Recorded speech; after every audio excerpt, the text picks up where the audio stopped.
Hello everyone, आज हम इस वीडियो से बीजेपी के लास्ट 10 सालों के कामों पर एक नज़र डालेंगे। तो सबसे पहले बात करते हैं हम इकोनॉमी की। तो 2004 से 13 के बीच में जो एवरेज जीडीपी ग्रोथ थी वो थी 6.8%, जो कि घट के 5.8% हो गई 2014 से 23 के बीच में। लेकिन इसका रीज़न ये है कि कोविड ईयर 2020 में इंडिया की ग्रोथ रेट नेगेटिव थी। अगर हम इसको हटा दें तो वो एवरेज ग्रोथ बैठेगी 7.14%। 2014 में 10th लार्जेस्ट इकोनॉमी था इंडिया $2 ट्रिलियन के साथ, तो यहीं 2023 में 5th लार्जेस्ट इकोनॉमी बन चुका है $3.75 ट्रिलियन के साथ। पर कैपिटा इनकम जो कि ये बताता है एक व्यक्ति एक साल में कितने रुपए कमाता है, वो $624 2004 में थी, वहीं बढ़ के वो $1438 2013 में हो गई। 2014 में $1560 था, जो कि 2023 में बढ़ के $2500 हो गया है। यहाँ पे हम एक चीज़ नोटिस करेंगे, जितनी तेज़ी से 2004 से 13 में बढ़ा उतनी तेज़ी से 2014 से 23 में नहीं बढ़ा है। एवरेज इन्फ्लेशन रेट जो कि ये बताती है महंगाई साल दर साल कितने परसेंट से बढ़ी है, तो वो 2004 से 13 के बीच में 7.9% थी, जो कि 2014 से 23 के बीच में घट के 5.4% हो गई। नेट डायरेक्ट टैक्स कलेक्शन जो एक साल में टैक्स मिलता है हमें, डायरेक्ट टैक्स जो होता है वो 2013-14 में 6.3 लाख करोड़ था, जो कि 2020 से 24 में बढ़ के 18.9 लाख करोड़ हो चुका है। फॉरेक्स रिजर्व्स मतलब कि इंडिया के पास बाहर के करेंसीज कितने हैं, वो 2014 में $304 बिलियन थे, जो कि 2024 में $645 बिलियन है। FDI इनफ्लो जो ये बताता है कि बाहर से कितना पैसा इंडिया में आ रहा है, वो 2014 से 23 के बीच में $596 बिलियन था, जो कि 2005 से 14 के बीच के जो FDI है उससे ट्वाइस था। तो अब हम देखते हैं क्या क्या इंफ्रास्ट्रक्चर एडवांसमेंट्स हुए हैं। तो 2014-15 में एक दिन में एवरेज हाईवे कंस्ट्रक्शन था 12 किलोमीटर, जो कि 2023-24 में बढ़ के 34 किलोमीटर हो चुका है। 2014 में नेशनल हाईवेज की लेंथ थी 91,000 किलोमीटर, जो कि 2023 में 1,46,000 किलोमीटर हो चुकी है। पिछले 10 सालों में हाईवेज की लेंथ 60% से बढ़ चुकी है। 2014 में 16 IIT, 13 IIM, 9 IIIT, 75 institute of national importance, 7 AIIMS और 387 मेडिकल कॉलेजेस थे, जो कि 2023 में बढ़ के 23 IIT, 20 IIM, 25 IIIT, 149 institute of national importance, 22 AIIMS और 704 मेडिकल कॉलेजेस हो चुके हैं। मेडिकल सीट्स डबल हो चुकी हैं, लेकिन एक चीज़ हम देखेंगे कि 3 एम्स जो अवंतीपुरा, रेवाड़ी और दरभंगा है, वहाँ पे MBBS कोर्स शुरू नहीं हुआ है। एयरपोर्ट्स की बात करें तो 2014 तक 74 एयरपोर्ट्स थे, जो कि 2023 तक 148 हो चुके हैं। मैं अभी स्टैट्स पढ़ रहा था तो कहीं लिखा था कि PIB की वेबसाइट पे 2024 में 152 लिखा था शायद।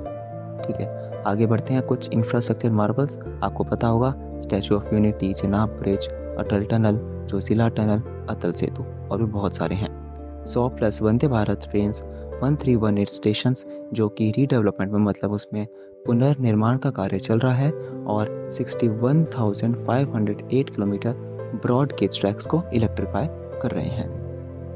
बात करते हैं मेट्रो रेल नेटवर्क की। तो 2014 तक 248 किलोमीटर में मेट्रो थी, जो कि 2024 में बढ़ के 945 किलोमीटर हो चुका है। 241 प्रोजेक्ट्स सागरमाला प्रोग्राम के अंदर कंप्लीट हो चुके हैं। तो बता दें, सागरमाला प्रोग्राम बेसिकली जो इंडिया में पोर्ट्स हैं उसको डेवलप करने के लिए होता है। 32 प्रोजेक्ट्स पर्वतमाला प्रोग्राम के अंदर चल रहे हैं, जो आपने रोपवेज देखी होंगी, ये उसके अंदर आता है। 10,000 किलोमीटर गैस पाइपलाइन बिछ चुकी है। 1 nation 1 power grid, 1 nation 1 gas grid चल रहा है। 10 साल में non fossil fuel based energy जो कि solar, wind, hydro, nuclear etcetera, वो 81 गीगावाट से बढ़ के 188 गीगावाट हो चुकी है। और यहीं साथ में ethanol, green hydrogen, nuclear energy, EV sector में बहुत ज़्यादा बढ़ोतरी दिखी है। तो साइंस एंड टेक्नोलॉजी की बात कर लेते हैं। 2014 से पहले इसरो ने 35 फॉरेन सैटेलाइट्स लॉन्च करी थी, जो कि 2014 के बाद यानी अभी तक 389 हो चुकी हैं। लॉन्च रेट ऑफ इसरो जो कि ये बताता है कि इसरो एक साल में कितनी सैटेलाइट लॉन्च करता था, वो 2014 में 1.2 था, जो कि अब बढ़ के 5.7 हो चुका है। यहीं बजट देख लें, 2014-15 में 5,600 करोड़ था, जो कि 2023-24 में 12,000 करोड़ हो चुका है। और डीपीआई की बात करें, डीपीआई मतलब डिजिटल पब्लिक इंफ्रास्ट्रक्चर, जैसे यूपीआई, डिजिलॉकर, जीएसटी, भीम, इसने हमारी ज़िंदगी आसान बनाई है। इंडिया की बायो इकोनॉमी 13 गुना बढ़ी है पिछले 10 सालों में, जो कि 2014 में $10 बिलियन था, वो आज $130 बिलियन हो चुका है। बायो इकोनॉमी हम ये कह सकते हैं कि जो नेचुरल रिसोर्सेज होते हैं उनको इनोवेशन के ज़रिए इफ़ेक्टिवली मैनेज करना। आज इंडिया वर्ल्ड का 3rd लार्जेस्ट स्टार्टअप इकोसिस्टम है, जिसमें 100 से ज़्यादा यूनिकॉर्न्स हैं। यूनिकॉर्न्स वो स्टार्टअप कंपनीज होती हैं जिनका वैल्यूएशन $1 बिलियन से ज़्यादा होता है। तो स्टार्टअप्स की बात कर लेते हैं। 2014 से पहले 350 स्टार्टअप्स थे और अभी 2014 से 23 के बीच में 90,000 से ज़्यादा स्टार्टअप्स है। ग्रोथ देख रहे हैं आप। वहीं 2024 तक 90,000 पेटेंट फिलिंग हो चुकी है, जो कि पिछले 2 डेकेड से ज़्यादा है। यहीं ग्लोबल इनोवेशन इंडेक्स की बात करें तो इंडिया 2015 में 80 रैंकिंग पे था, जो कि 2023 में घट के 40 हो चुकी है। बात कर लेते हैं मैन्युफैक्चरिंग की। तो आज की डेट में इंडिया वर्ल्ड का 2nd लार्जेस्ट प्रोड्यूसर बन चुका है मोबाइल फ़ोन्स का। अभी कुछ साल पहले सैमसंग ने इंडिया में ही अपनी वर्ल्ड की लार्जेस्ट मोबाइल फैक्ट्री लगाई थी। पिछले 10 सालों में 5 गुना मोबाइल फ़ोन मैन्युफैक्चरिंग में बढ़ोतरी दिखी है। 2004 से पहले जहां 2 मोबाइल मैन्युफैक्चरिंग प्लांट्स थे, वो आज 200 से ज़्यादा हैं। एक टाइम था जब कुछ भी खिलौना लेने जाओ उस पर लिखा होता था made in China, made in China, और दिमाग में यही रहता था यार ये तो टूट जाएगा। लेकिन अब देखो, India made in India toys export भी कर रहा है। और वहीं बात करें आईटी हार्डवेयर की, जैसे लैपटॉप, सर्वर्स, टैबलेट्स, इस समय में बढ़ोतरी दिखी है। सेमीकंडक्टर आपको बताएं तो रिसेंटली न्यूज़ में भी आ रहा था कि इंडिया प्लांट लगाने जा रहा है, टाटा जैसी बड़ी कंपनीज प्लांट को लगाएंगी। और हम बात करते हैं मैन्युफैक्चरिंग आउटपुट की, तो 2013 में $283 बिलियन था, जो 2022 में बढ़ के $456 बिलियन हो चुका है। यहीं एक्सपोर्ट की बात कर लें तो 13-14 में इंडिया $466 बिलियन का एक्सपोर्ट करता था, जो कि 2023-24 में बढ़ के $778 बिलियन हो चुका है। वहीं World Bank's ease of doing business index की रैंकिंग में इंडिया 2014 में 142nd पोजीशन पे था, जो आज घट के 63rd पोजीशन हो गई है 2020 में। हम देखते हैं कि पिछले 10 सालों में कौन कौन से कल्चरल इम्प्रूवमेंट्स हुए हैं। पहले तो भगवान श्री राम का भव्य मंदिर, उसके बाद काशी विश्वनाथ और महाकालेश्वर कॉरिडोर, उसके बाद उत्तराखंड के जो 4 धाम हैं, बद्रीनाथ, केदारनाथ, यमुनोत्री, गंगोत्री, उन चारों को ऑल वेदर रोड से लिंक करना, गंगा घाटों की सफाई, नमामि गंगे प्रोजेक्ट के अंदर, Adiyogi statue of equality, Somnath sea side promenade और जम्मू एंड कश्मीर के टेम्पल्स का रेनोवेशन। उसके साथ ही आबू धाबी में BAPS हिंदू टेम्पल बनना और बहरीन में 200 साल पुराना भगवान श्री कृष्ण का मंदिर को रिवाइटलाइज करना। अब हम बात करते हैं डिफेंस की। तो इंडिया में अपना खुद का डिफेंस प्रोडक्शन 1 लाख करोड़ से ज़्यादा हो चुका है। 2022-23 में इंडिया ने अपना खुद का बनाया हुआ aircraft carrier INS Vikrant induct कर लिया है, और Apache, Rafale, Chinook, Scorpion, BrahMos से इंडिया ने अपनी पावर बहुत बढ़ाई है। एक्सपोर्ट्स की बात करें तो पिछले 10 सालों में 31 टाइम्स एक्सपोर्ट्स बढ़ा है, जो कि 2023-24 में 21,000 करोड़ का था।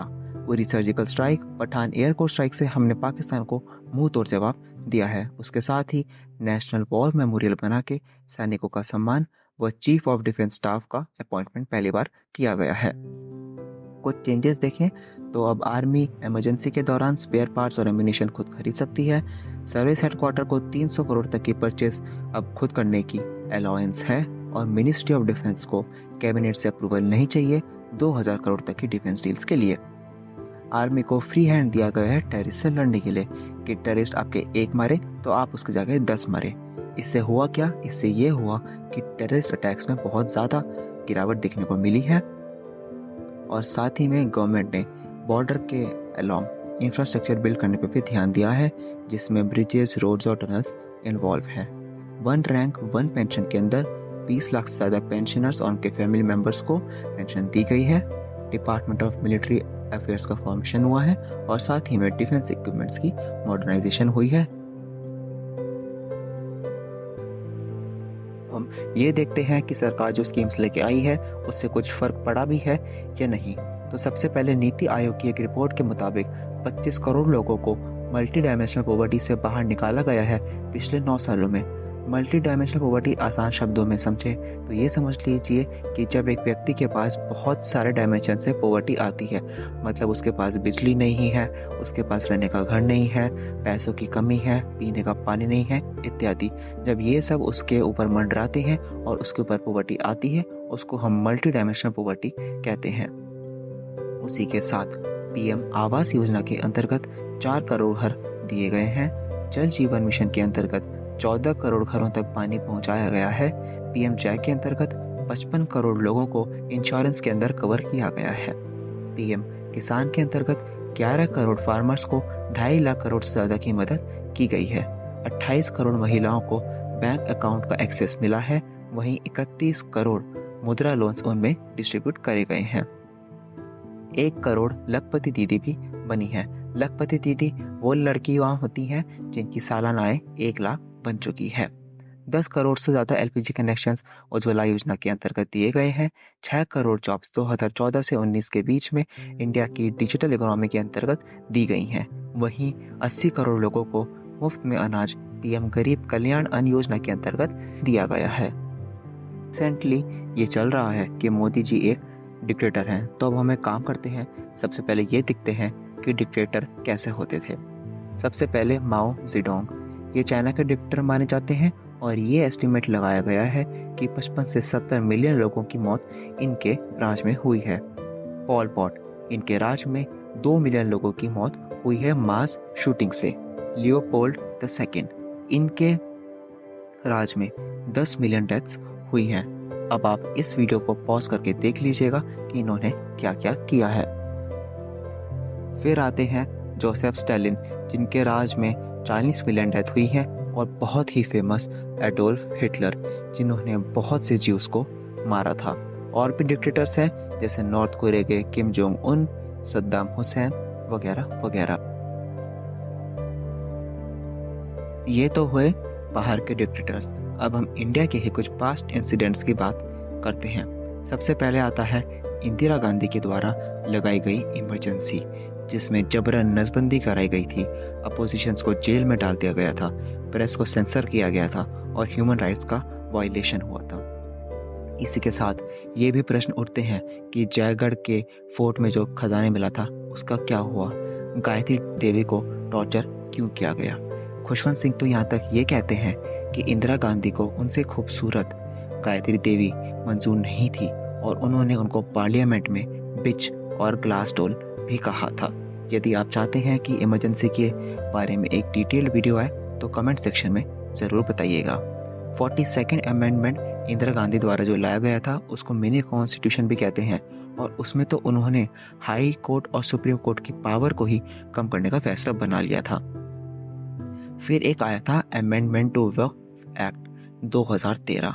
इसमें वक्फ बोर्ड को इतनी पावर दी गई थी कि अगर वक्फ बोर्ड आपकी कोई प्रॉपर्टी कह लेता है कि ये मेरी प्रॉपर्टी है तो आप सुप्रीम कोर्ट भी नहीं जा सकते। फिर आता है आर्टिकल 356, जो कि सेंट्रल गवर्नमेंट को पावर देता है कि स्टेट में अगर उसको लगता है कि हालात काबू में नहीं है तो प्रेसिडेंट रूल लगा दे। तो आर्टिकल 356 90 बार के अराउंड कांग्रेस जब पावर में थी तब इन्वोक किया गया है। इंदिरा गांधी ने अकेले ही 39 बार उसको यूज़ करा है 1966 से 1977 के बीच में। फिर आता है नेहरू गवर्नमेंट लाया गया फर्स्ट अमेंडमेंट, जो कि फ्रीडम ऑफ स्पीच को रिस्ट्रिक्ट करता है। उसके साथ ही राजीव गांधी तो INS विराट को अपने पर्सनल टैक्सी की तरह यूज़ करते थे वैकेशन पर ले जाने के लिए। और साथ ही एंटी सिख राइट्स, जिसमें सिख्स को टारगेट कर करके मारा गया था इंदिरा गांधी की मौत के बाद। उसके साथ ही हम वेस्ट बंगाल के जो हालात चल रहे हैं वो भी देख सकते हैं। अब हम उन CM की तरफ नजर डालेंगे जिनको अरेस्ट किया गया है। लालू प्रसाद यादव बिहार के CM 2013 में अरेस्ट किए गए। जयललिता तमिलनाडु के CM 2014 में अरेस्ट की गई।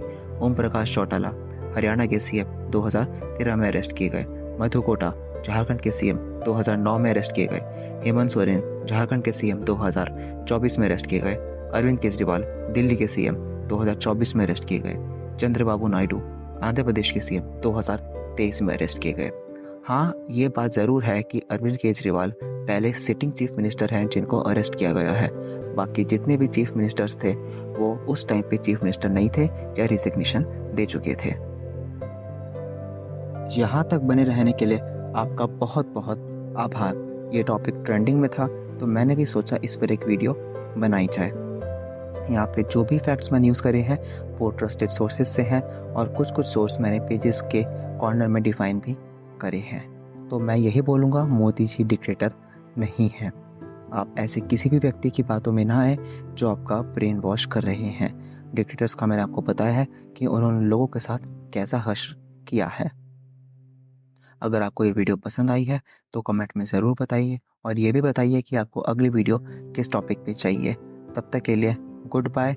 इस चैनल को सब्सक्राइब कीजिए, वीडियो को लाइक कीजिए, कमेंट कीजिए और शेयर कीजिए। Thank you. जय हिंद, जय भारत।